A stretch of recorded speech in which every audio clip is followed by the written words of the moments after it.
Monsters had infiltrated the world, plunging it into despair. People fought to their last breath to protect the place they called home. Among those brave souls was the protagonist of this tale, Carcelian Leandian, who battled the monstrous threat with unmatched fury. Years passed, and he kept fighting, slaying countless beasts, stacking up corpses with the only blade he had, and never once showing fear. Eventually, a fateful day came when he clashed with Aaron's half-brother, an absolute beast to deal with. The fight was savage, but in the end he took the bastard down. Yet, the aftermath cost him his life too. Still, fate wasn't done with him. His soul drifted in a void until he encountered a human boy from some planet called Earth. The boy's name? Seo Dojun. On the brink of death, he had one final wish to ask of Vanyan, who immediately refused, not even waiting to hear him out. After all, Vanyan just wanted peace. He'd lost his country to monsters, lost his loved ones, and died a dog's death. He was done with everything. But this boy, Seo Dojun, wasn't exactly clinging to life either. He just wanted his family to live in peace. For once, Vanyan listened. The boy lit up like a kid seeing candy, and with all his courage, asked for his family's safety. So, Vanyan agreed. He'd protect them. And just like that, he found himself on Earth, now in the body of that teenage boy Dojun. His mission? Infiltrate Namsan Gate, ranked C for a reason. Only registered heroes could enter. The scanner kept screaming at him to show an ID, which he didn't have. So he just barged through, triggering every security alarm in the place. Once inside, he wandered around, looking for monsters to crush. That's when he stumbled across a party of licensed heroes. They figured he was lost and offered to help him out, since they were heading for the exit anyway. Dojun stayed silent, giving off an odd vibe. Even the heroes could tell something was off. He wasn't dressed like a hero. Sure, porters dressed casually these days, but his outfit was way too plain, and that bag on his back? Suspicious. They assumed he was a porter left behind by his team, but something didn't add up. Then Dojun finally spoke. He understood why they were skeptical, but told them clearly. He came here alone, without a party. One hero sighed. He'd seen this before, people watching flashy commercials and thinking they could become heroes overnight. But charging into a gate without proper training? That's suicide. You had to get certified, trained, and tested, especially with this being a C-rank gate. Rookies should stick to F-rank if they want to stay alive. After listening to all this unsolicited advice, Dojun made it clear. He didn't need their crap. Naturally, the hero crew was taken aback. They were just trying to help after all. Some got annoyed, but the leader told them to chill. If the kid didn't want help, fine, let him be. He was sure the kid would eventually learn the hard way. Soon, Dojun encountered a giant troll, ready to eat him alive. The monster launched an attack, but missed. Bro moved so fast, the troll didn't even know what hit it. Then Dojun clenched his fist and delivered a punch so powerful the creature's face exploded. Straight up One Punch Man or Omni-Man level destruction. With the monster dealt with, it was time for the good stuff. Loot time. First, he grabbed the sword that bastard was holding. Then he used it to cut deeper into the corpse and pulled out a shimmering gemstone.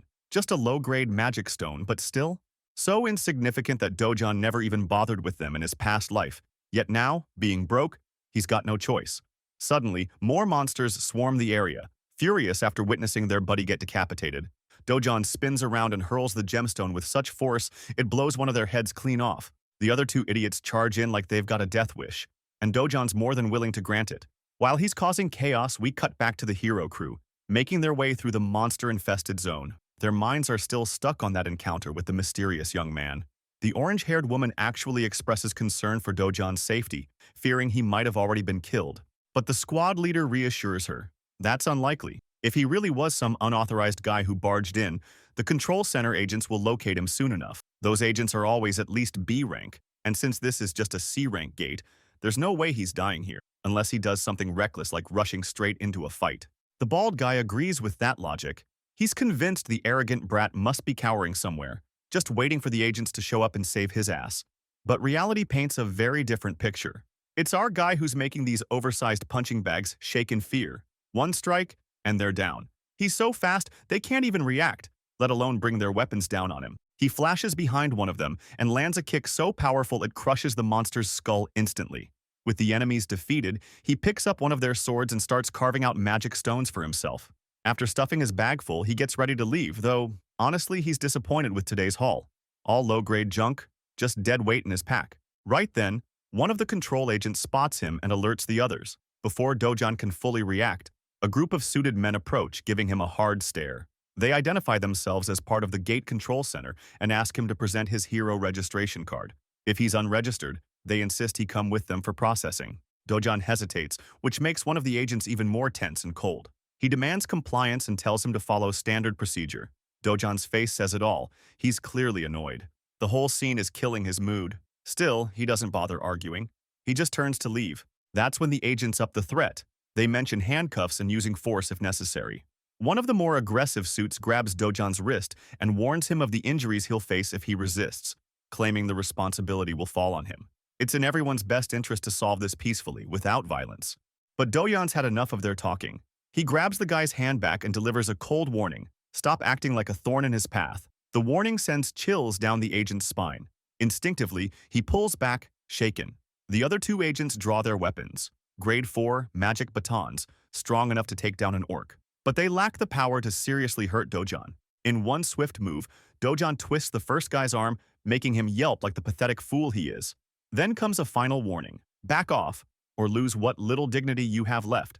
But the agents are bound by duty. They try to subdue him using their batons, but none land a hit.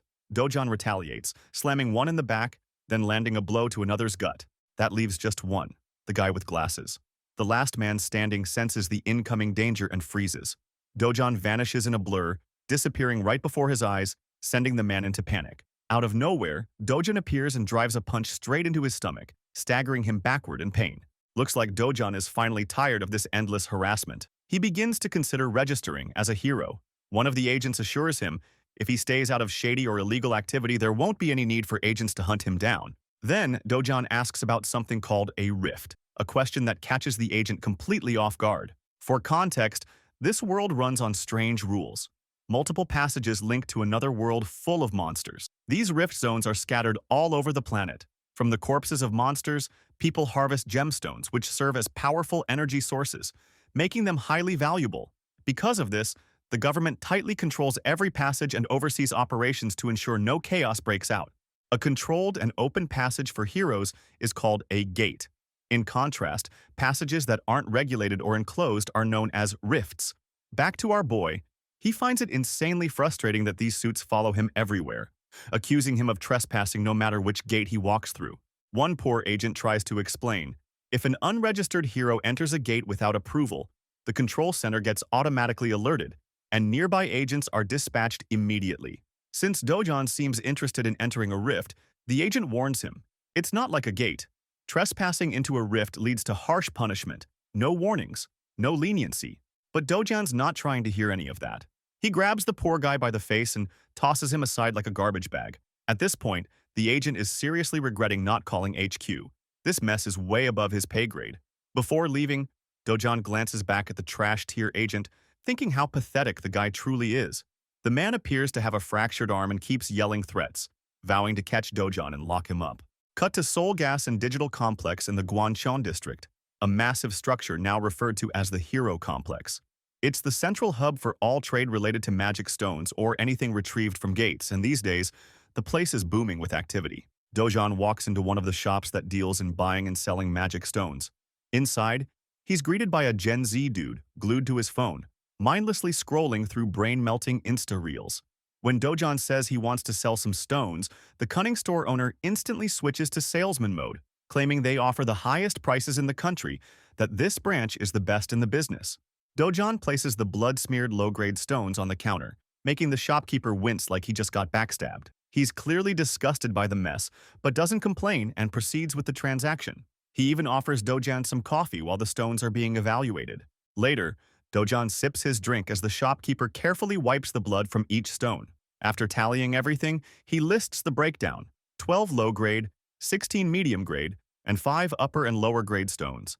After deducting a 40% commission, Dojan's payout is around 5.5 million won. Naturally, Dojan isn't thrilled about handing over 40%.